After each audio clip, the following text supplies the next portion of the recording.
નમસ્કાર વિદ્યાર્થી મિત્રો, ધોરણ 9 વિષય ગણિત પ્રકરણ 6 રેખાઓ અને ખૂણાઓ એમાં આગળ વધીએ. ગયા વખતે આપણે પ્રમેય 6.6 સુધી ભણ્યા હતા. ત્યાંથી હવે આગળ વધીએ તો ઉદાહરણ નંબર 4. ઉદાહરણ 4ની અંદર આપણે આ પ્રમાણે એક આકૃતિ આપેલી છે જેમાં PQ સમાંતર RS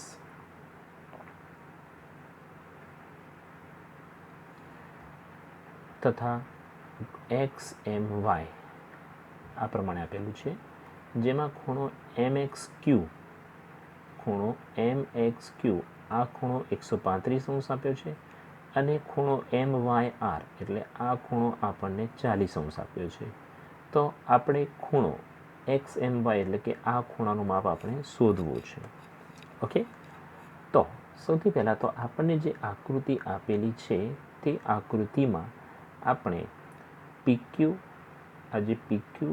અને RS છે તે બંનેને સમાંતર હોય એવી M બિંદુમાંથી આપણે એક રેખા દોરીશું, જે આકૃતિમાં તૂટક રેખા તરીકે રેખા AB દર્શાવી છે. ઓકે, કે એમમાંથી પસાર થતી રેખા AB એવી લીધી કે જે PQને સમાંતર છે અને RSને પણ સમાંતર છે. ઓકે, જુઓ આપણે લીધું કે આકૃતિમાં બતાવ્યા મુજબ આપણે એમમાંથી પસાર થતી રેખા PQને સમાંતર એક રેખા AB દોરી. હવે AB સમાંતર PQ, પરંતુ PQ સમાંતર RS છે, તો પછી AB અને RS પણ એકબીજાને કેવી થાય? સમાંતર થશે. તો હવે AB સમાંતર RS છે, AB સમાંતર RS હોય તો MY તેમની છેદિકા થાય. શું થાય?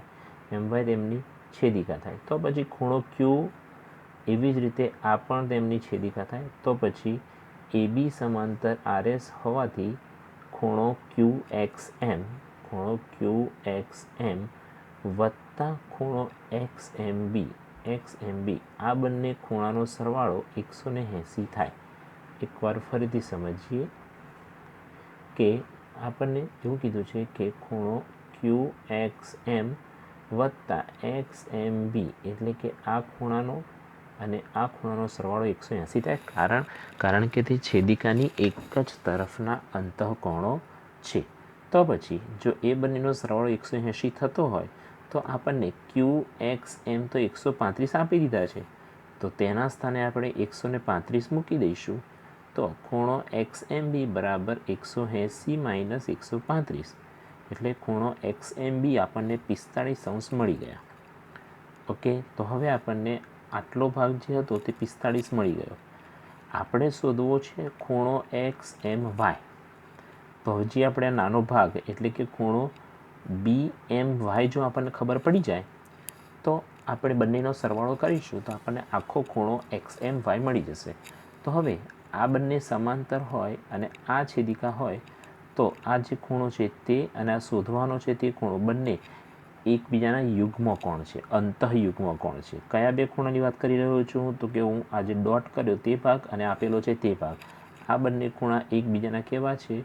યુગ્મ કોણ છે. એટલે કે ખૂણો MYR અને ખૂણો YMB આ બંને યુગ્મ કોણની જોડ છે. તો જુઓ એ જ વસ્તુ આપણે અહીંયા લખી છે હવે કે ખૂણો BMY અને ખૂણો MYR યુગ્મ કોણ છે અને જેમાંથી MYR બરાબર 40 હોવાથી BMY બરાબર પણ કેટલા થઈ જશે? 40. તો પછી હવે આપણે પેલા આસન્ન કોણનો ગુણધર્મ ઉપયોગમાં લઈએ કે ખૂણો XMB વત્તા BMY બરાબર XMY. આ આસન્ન કોણના ગુણધર્મ ઉપરથી આપણે લખી શકીએ કે ખૂણો XMY બરાબર ખૂણો XMB વત્તા ખૂણો BMY એટલે કે 45 વત્તા 40 એટલે કે XMY બરાબર 55, જે આપણે શોધવાનો હતો. તો આ રીતે આપણું ઉદાહરણ નંબર 4 પૂર્ણ થયું. હવે આપણે સ્ટાર્ટ કરીએ સ્વાધ્યાય 6.2. ઓકે, સ્વાધ્યાય 6.2ની અંદર પહેલો દાખલો કે આપણને એક આકૃતિ આપેલી છે. આકૃતિની અંદર આપણને કીધું છે કે x અને yના મૂલ્ય શોધો અને બતાવો કે AB સમાંતર CD છે. એટલે કે અહીંયા આગળ આ એક્સ છે અને અહીંયા વાય છે, તેનું મૂલ્ય શોધવાનું છે અને આપણે દર્શાવવાનું છે કે રેખા AB અને રેખા CD સમાંતર છે. સૌથી પહેલાં આપણને એક અહીંયા 50 માપ આપ્યું છે, આ માપ 130 આપ્યું છે. ઓકે, તો આ QA જે છે એ PS ઉપર આવેલું છે, માટે આ ખૂણો અને આ ખૂણો શું રચે છે? રૈખિક જોડ રચે છે. જો ધ્યાનથી સમજીએ, કિરણ QA એ રેખા PS ઉપર આવેલું છે, માટે આ ખૂણો અને આ ખૂણો રૈખિક જોડ રચે છે, એટલે કે x વત્તા 50 બરાબર 180. તો જો x વત્તા 50 બરાબર 180, 50 સામે લઈ જઈશું તો x બરાબર 180 માઇનસ 50 એટલે કે x બરાબર 130. તો આપણને એક મૂલ્ય મળી ગયું છે, xનું મૂલ્ય કેટલું મળ્યું છે? 130. હવે અહીંયા પણ આપણને આ માપ 130 આપ્યું છે, તો અહીંયા yનું મૂલ્ય કેટલું થઈ જશે? 130. કારણ કે ખૂણો CRS અને ખૂણો QRD એ બંને અભિકોણની જોડના ખૂણા છે. તો પ્રમેય 6.1 મુજબથી અભિકોણની જોડના ખૂણા તો સમાન હોય, એટલે કે CRS બરાબર QRD, પણ CRS 130 અને QRD બરાબર y, તો y બરાબર પણ કેટલા થઈ ગયા? 130, જે થઈ ગયું આપણું પરિણામ નંબર 2. તો પરિણામ 1 અને પરિણામ 2 પરથી જોઈશું આપણે, તો x બરાબર શું થઈ ગયું? y, કારણ કે x બરાબર 130 મળ્યા, y બરાબર પણ 130 મળ્યા. હવે આકૃતિની અંદર આપણે ધ્યાનથી જોઈશું તો આ x છે અને આ y છે, તો તે બંને તો આ પ્રમાણે ખૂણો રચાય છે, એટલે કે આ બંને તો યુગ્મકોણની જોડના ખૂણા છે. અને આપણે એવો પ્રમેય શીખી ગયા કે બે રેખાઓની છેદિકાને કારણે બનતી યુગ્મકોણની જોડના ખૂણા અગર એકરૂપ હોય તો તે બંને રેખાઓ સમાંતર થાય. તો પછી આપણે અહીંયા કહીશું કે x અને y એ રેખા AB અને રેખા CD ની છેદિકા PS દ્વારા બનતા અંતઃયુગ્મકોણની જોડ છે અને તે સમાન છે, માટે તે બંને રેખાઓ એટલે કે AB અને CD એ સમાંતર થશે. તો આ રીતે આપણો સ્વાધ્યાય 6.1નો પહેલો દાખલો પણ પૂર્ણ થયો. સ્વાધ્યાય 6.2ના બીજા દાખલા તરફ આગળ વધીએ. બીજા દાખલાની અંદર આપણને આ પ્રમાણે આકૃતિ આપેલી છે અને કહ્યું છે કે AB સમાંતર CD, CD સમાંતર EF અને y જેમ z બરાબર 3:7 હોય તો xનું મૂલ્ય શોધો.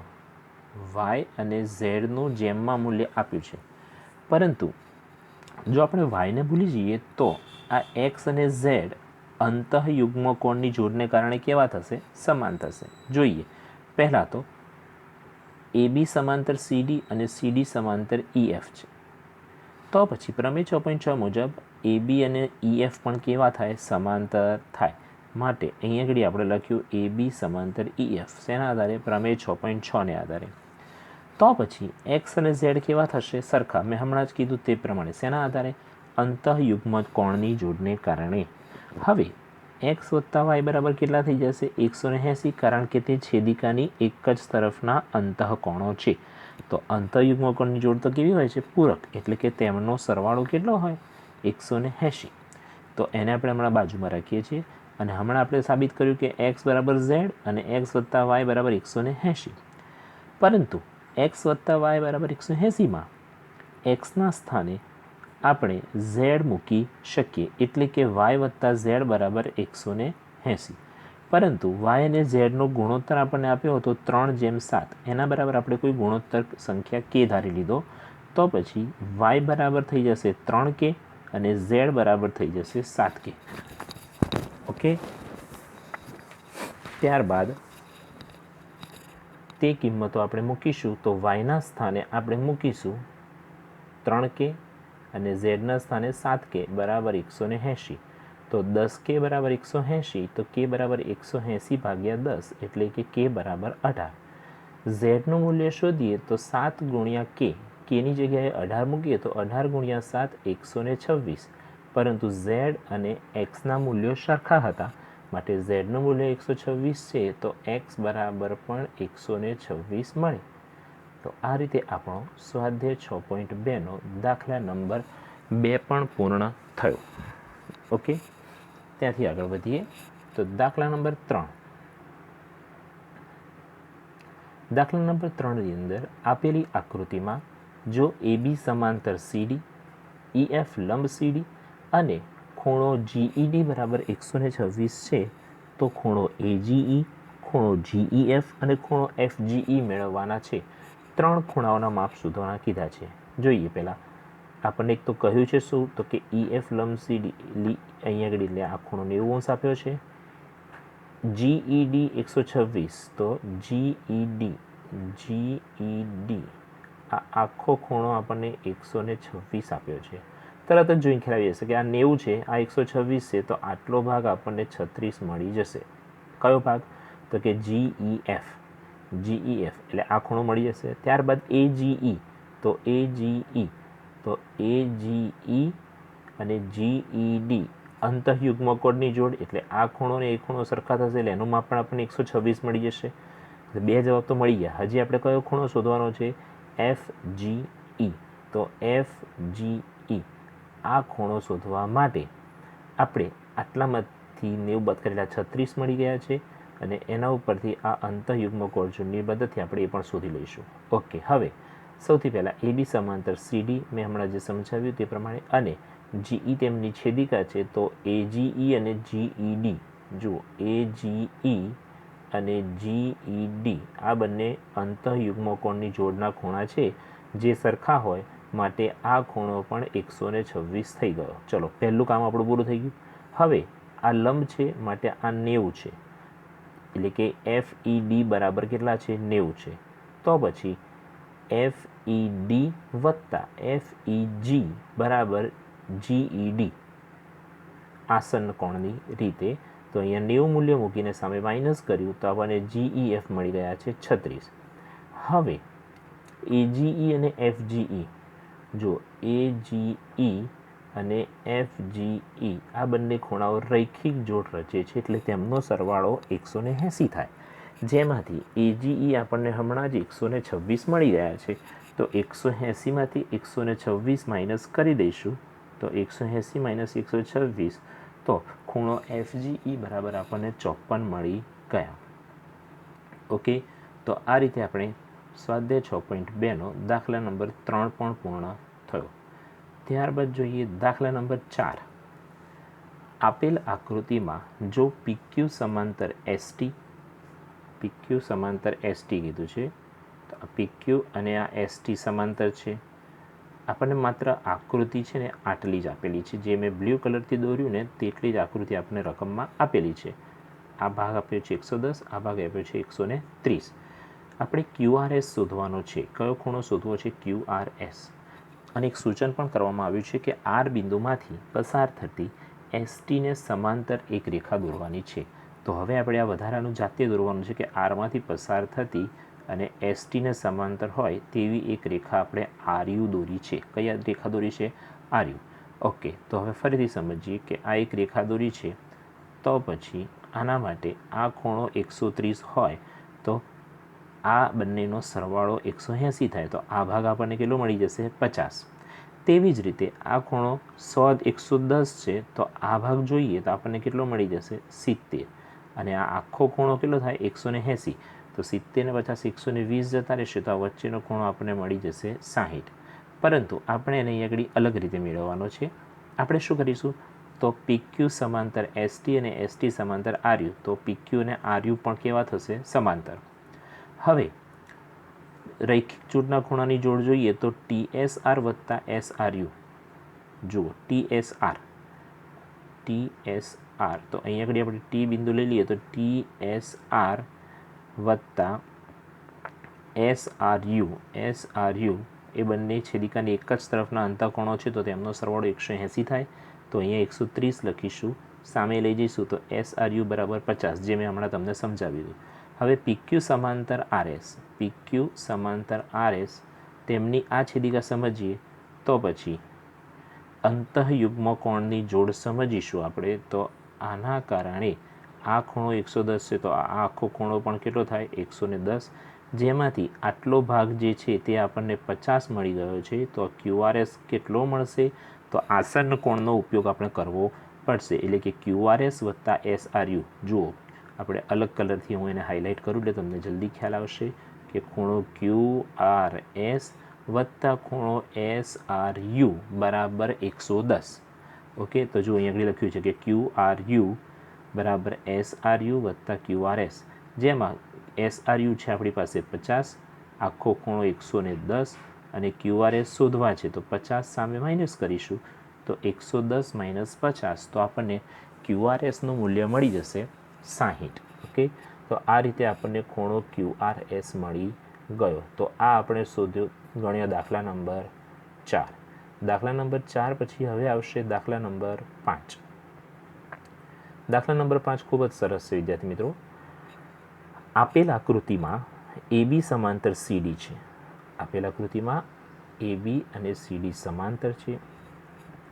ત્યારબાદ આપણને એવું કીધું છે કે ખૂણો APQ બરાબર 50, APQ બરાબર 50 આપેલા છે.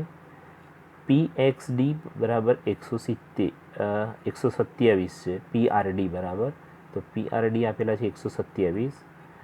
તો X અને Y મેળવવાના છે. એટલે કે આપણને અહીંયા આગળ 50 મૂલ્ય આપેલું છે, અહીંયા 127 આપેલું છે.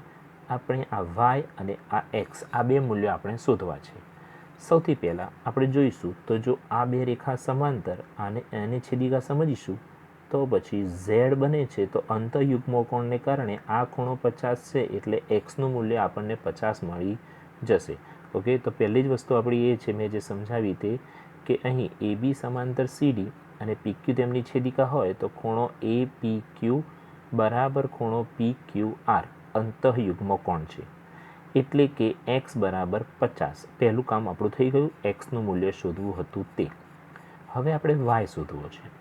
ઓકે, તો Y શોધવા માટે આપણે ફરીથી એવું કહી શકીએ કે Y શોધવા માટે આ પ્રકારેનો Z જોઈએ આપણે, તો આ ખૂણો અને આ ખૂણો એ અંતઃયુગ્મ કોણની જોડ થશે. કયો ખૂણો?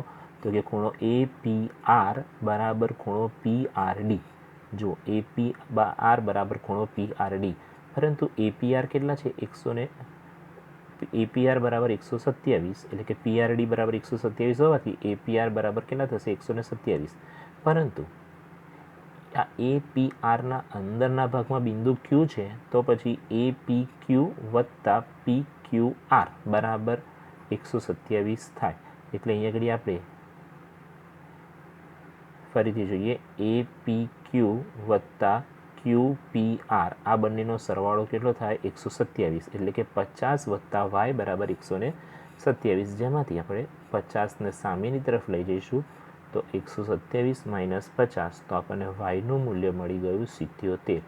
તો વિદ્યાર્થી મિત્રો, આવી રીતે આપણે પ્રકરણ 6માં સ્વાધ્યાય 6.2 પૂર્ણ કર્યું. આવતી વખતે આપણે સ્વાધ્યાય 6.3 સમજીશું, એટલે આપણું પ્રકરણ 6 પૂર્ણ થઈ જશે. તો આની હું તમને PDF મોકલી આપીશ અને PDF પ્રમાણેના દાખલા તમારે ગણી લેવાના છે. ઓકે, ત્યાં સુધી થેન્ક યુ.